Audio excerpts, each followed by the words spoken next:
penting dalam kepastian pola aktif saya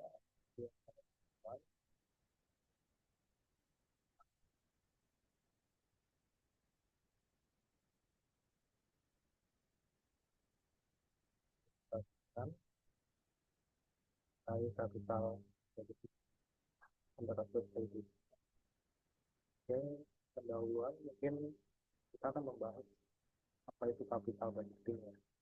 Capital budgeting ketidakpastiannya bagaimana. Yang pertama dalam capital budgeting adalah proses pengambilan keputusan investasi jangka panjang, lalu melibatkan alokasi dana signifikan di tengah ketidakpastian ekonomi. Lalu ketidakpastiannya sendiri berasal dari perubahan ekonomi, fluktuasi pasar, kebijakan pemerintah, dan lain-lain. Lalu konsep dari capital budgeting adalah definisinya proses perencanaan investasi pada aset jangka panjang, lalu tujuan utamanya adalah memaksimalkan nilai perusahaan. Langkah-langkah dari capital budgeting adalah yang pertama, identifikasi proyek, evaluasi, lalu estimasi arus kas, analisis risiko, dan yang terakhir adalah keputusan akhir. Nah, selanjutnya adalah ketidakpastian dalam capital budgeting. Faktor-faktor yang menjadi ketidakpastiannya adalah yang pertama, volatilitas ekonomi, yaitu contohnya suku bunga, inflasi, dan lain-lain. Lalu selanjutnya risiko pasar, fluktuasi harga bahan baku atau produk. Lalu perubahan teknologi, yaitu risiko investasi menjadi usang. Lalu faktor selanjutnya adalah faktor internal dari manajemen atau kegagalan operasional.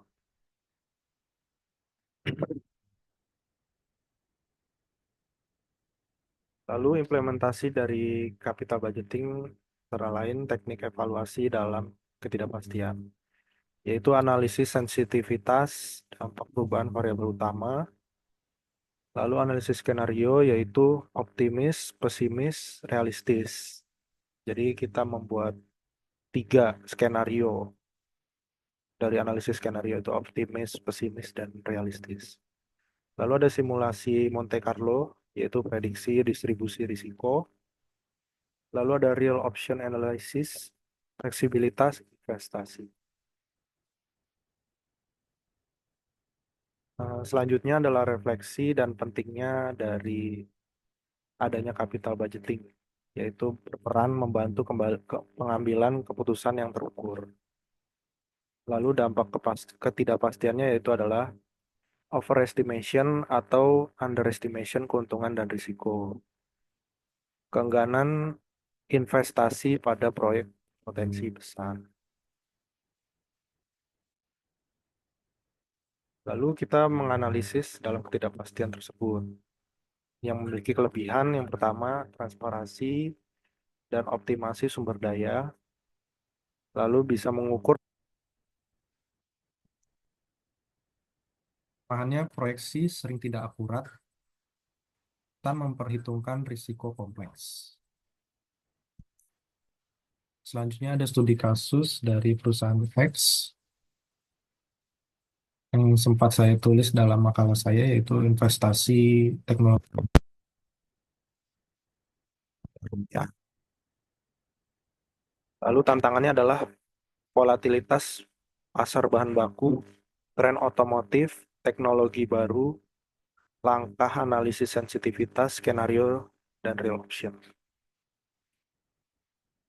Lalu strategi menghadapi ketidakpastiannya adalah yang pertama diversifikasi investasi, lalu menggunakan metode probabilitas seperti simulasi Monte Carlo. Fleksibilitas yaitu menunda, memperluas, atau menghentikan proyek. Oke, yang kata-kata terakhirnya yaitu penutupnya adalah capital budgeting adalah alat penting dalam menghadapi ketidakpastian. Kepastian adalah peluang jika dikelola dengan bijak. inovasi dan integrasi manajemen risiko menjadi kunci kesuksesan. Mungkin dari saya terkait capital budgeting under uncertainty untuk keuangan. Baik, terima kasih pada Bapak Abdul Rahman. Assalamualaikum warahmatullahi wabarakatuh.